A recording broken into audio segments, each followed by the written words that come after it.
to welcome you back. This is because, as you all know, we are entering the third gear, the last lap before we go into the crucial end of the 4 years. And this is just to encourage our members that we need to do, we have a lot of work to do. So good morning, honorable colleagues. I welcome you all back to the hallowed chambers of the House of Representatives, and I thank you all for being here.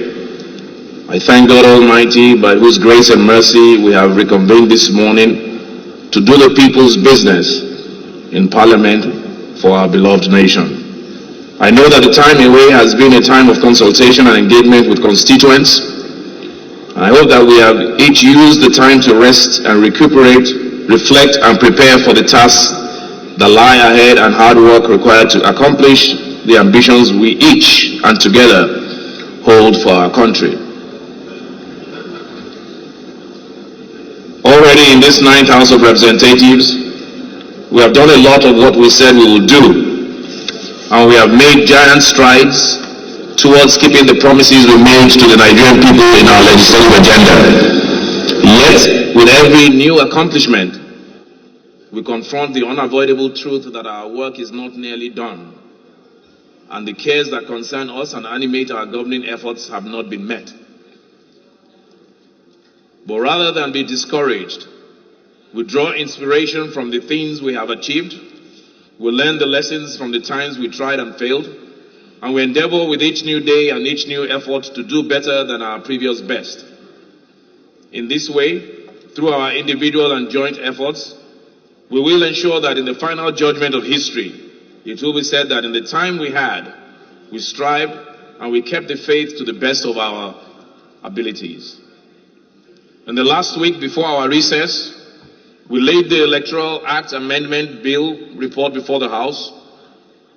For 2 days, members engaged in intense and impassioned debates inspired by our varied understandings of the ideal, yet motivated by our shared desire to deliver for our country an electoral system that reflects the best aspirations of our people.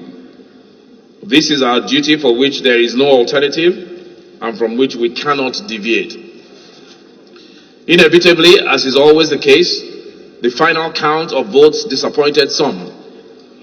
This is democracy in practice, and the democratic process rarely makes for universality or universally accepted outcomes. Therefore, honorable colleagues, I urge as many as are disappointed to set aside their disappointments in the sure knowledge that as the work of Parliament never ends, what is done can be revisited until perfection is attained from repeated efforts over time. Let us remember the things we have done well and that we can and still must do well together. In this 9th Assembly, we have considered and passed the Companies and Allied Matters Act, the Finance Act 2020, the Petroleum Industry Act, the Deep Offshore and Inland Basin PSC Amendment Act, amongst other such legislation focused on the economy. Each of these bills includes in their provisions critical reforms of the way we do business in Nigeria. Taken together, they represent a wholesale and long-awaited legislative intervention to improve ease of doing business, encourage investment, and drive economic growth.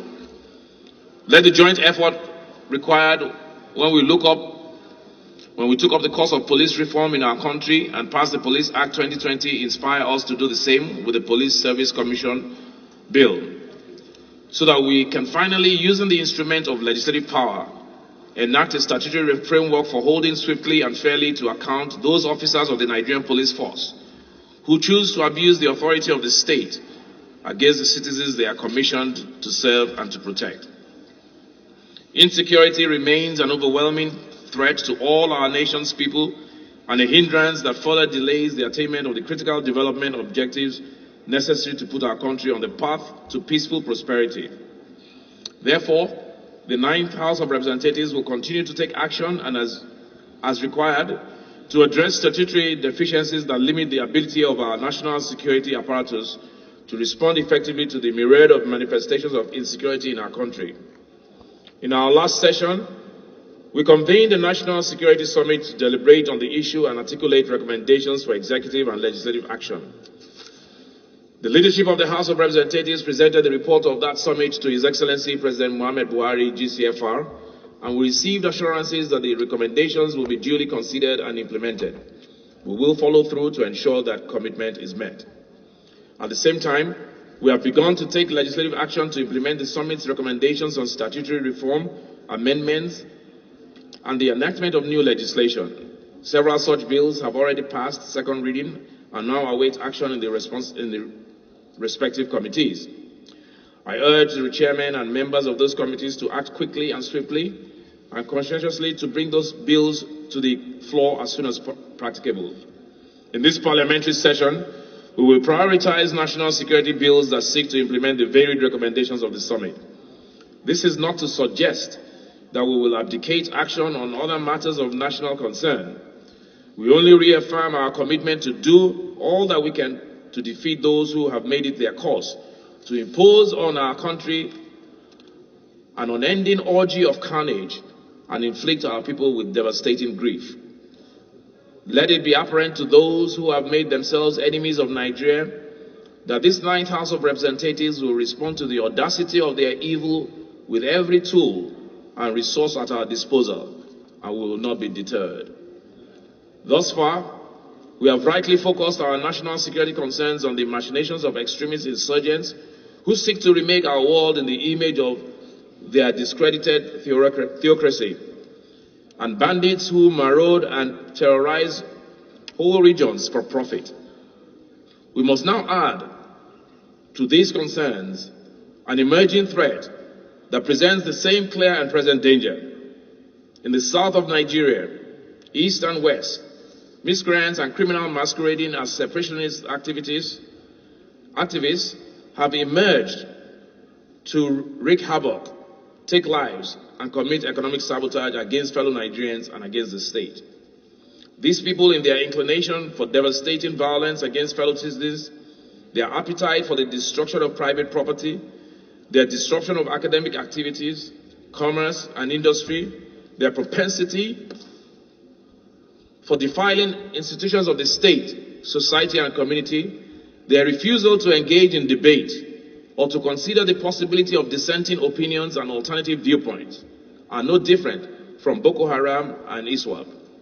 Given space and time, they will take our nation down the same path of destruction. We know from experience that neither appeasement nor overwhelming violence alone will work. We have been down this road before. We know what the consequences of inaction can be. We also know that we cannot afford to be reactionary in our approach.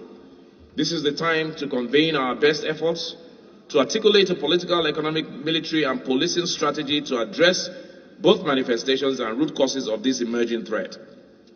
Let nobody be under the impression that there is a political opportunity in exploiting this moment.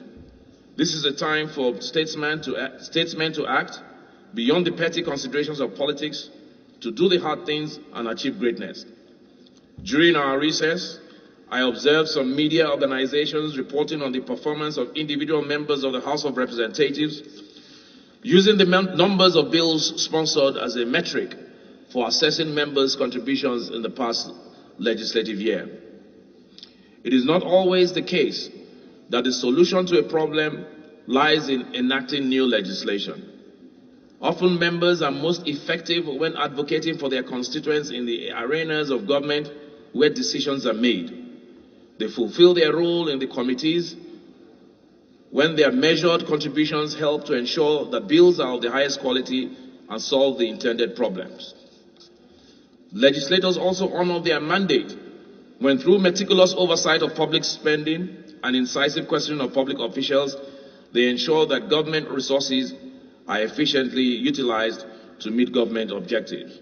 Therefore, reducing the sum of a legislator's contributions to the number of bills sponsored is uninspired journalism that reveals a fundamental misunderstanding of the legislative function and the role of members in ensuring that Parliament delivers on its objectives to the Nigerian people. It is an unhealthy practice and it should not be encouraged. Across the world, The COVID-19 pandemic continues to cut a devastating path through communities. It remains an ongoing source of economic distress, social anxiety, and political upheaval. Religious and cultural hesitancy, coupled with political suspicion and an abundance of misinformation, has resulted in a global resistance to vaccination that threatens our collective ability to defeat this pandemic. Every day this crisis persists, delays our rebuilding of broken things, and inhibits our efforts to recover the things we have lost to the pandemic. Here in Nigeria, the conversation about vaccines, individual rights, the safety of communities, and the proper role of government in ensuring public health began last year with the Control of Infectious Disease Bill. Then the public debate was quickly hijacked in ways that did not make for a factual and informed examination of the critical questions of law and policy around this crucial legislation. Since then, the House Committee on Health Services has embarked on a broad-based effort at public and private engagement and collaboration to produce final legislation that hopefully meets our country's present and future needs. The committee will shortly present its report to the House, and I sincerely hope that our debate this time will be a marked improvement from what came before. As I said at the beginning of my remarks this morning, honorable colleagues, we have a lot of work to do. Much depends on how we can continue to work together in a joint effort at nation building, united by our shared ambitions of peace and prosperity for all our nation's people. I have seen what the House can accomplish when we give our full measure of devotion, and as such, I am confident of our ability to deliver on the commitments we have made to the people in whose name and on whose behalf we sit here in this hallowed chamber. I welcome you all once more to the House of Representatives, and I thank you all for being here this morning. I look forward to a productive legislative year, and I pray for the wisdom of God to guide us and His grace to shield us as we do the work of the people. May God bless you, and God bless the Federal Republic of Nigeria.